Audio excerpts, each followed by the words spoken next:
बहन की शादी को 6 साल हो गए हैं। मैं कभी उसके घर नहीं गया। होली, दिवाली, रक्षाबंधन पर कभी तो मम्मी पापा जाते हैं।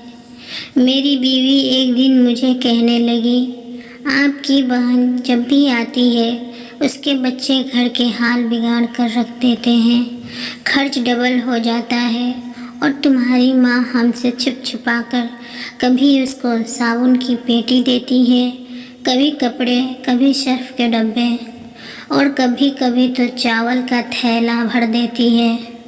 अपनी माँ को बोलो ये हमारा घर है, कोई खैरात सेंटर नहीं।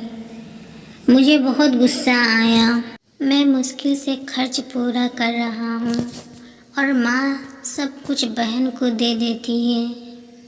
बहन एक दिन घर आई हुई थी। उसके बेटे ने टीवी का रिमोट तोड़ दिया। मैं माँ से गुस्से में कह रहा था, माँ बहन को बोलो कि यहाँ रक्षाबंधन पर आया करे बस, और ये जो आप साबुन, सर्फ और चावल का थैला भरकर देती हैं ना, उसको बंद करें। सब माँ चुप रही, लेकिन बहन ने मेरी सारी बातें सुन ली थी। बहन कुछ न बोली। 4 बज रहे थे। अपने बच्चों को तैयार किया और कहने लगी, भाई मुझे बस स्टॉप तक छोड़ आओ। मैंने झूठे मुंह कहा रह लेती कुछ दिन और, लेकिन वो मुस्कुराई और बोली, नहीं भाई, बच्चों की छुट्टियां ख़त्म होने वाली है। फिर जब हम दोनों भाइयों में ज़मीन का बंटवारा हो रहा था तो मैंने साफ इनकार किया, भाई मैं अपनी ज़मीन से बहन को हिस्सा नहीं दूंगा। बहन सामने बैठी थी, वो खामोश थी, कुछ ना बोली। माँ ने कहा, बेटी का भी हक होता है, लेकिन मैंने गाली देकर कहा, कुछ भी हो जाए मैं बहन को हिस्सा नहीं दूंगा। मेरी बीवी भी बहन को बुरा भला कहने लगी। वह बेचारी खामोश रही। बड़ा भाई अलग हो गया। कुछ वक्त बाद मेरे बड़े बेटे को टीबी हो गई। मेरे पास उसके इलाज करवाने के पैसे नहीं थे। मैं बहुत परेशान था।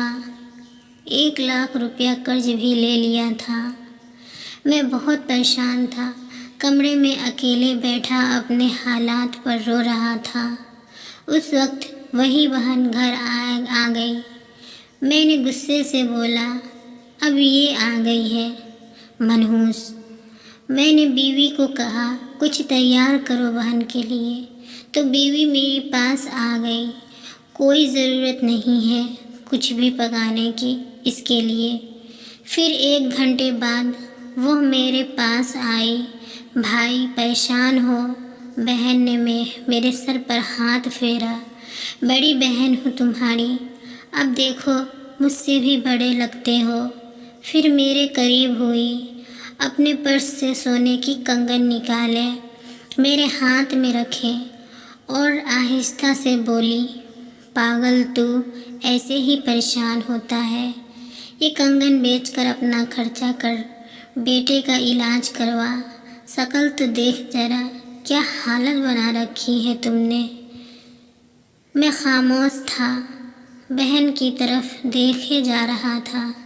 वह आहिस्ता से बोली, किसी को ना बताना इस कंगन के बारे में, तुमको मेरी कसम है।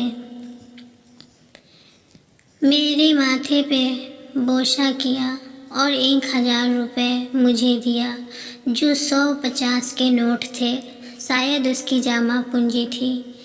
मेरी जेब में डालकर बोली, बच्चों को कुछ खाने के लिए ला देना, परेशान ना हुआ कर।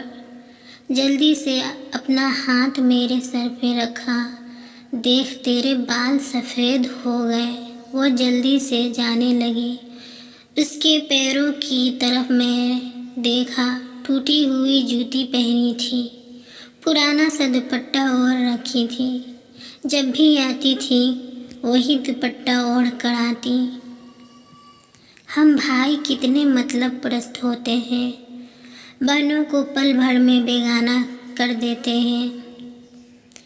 और बहनें भाइयों का ज़रा सा दुख बर्दाश्त नहीं कर सकती है।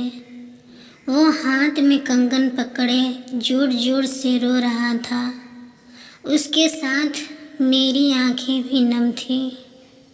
अपने घर में भगवान जाने कितनी दुख सह रही होती है। कुछ लम्हा बहनों के पास बैठकर हाल पूछ लिया करे, शायद उनके चेहरे पे कुछ लम्हे के लिए एक सुकून आ जाए। बहनें माँ का रूप होती हैं। अगर ये वीडियो अच्छी लगी हो तो कमेंट करें, लाइक करें, शेयर करें एंड चैनल को सब्सक्राइब करें। Thanks for watching.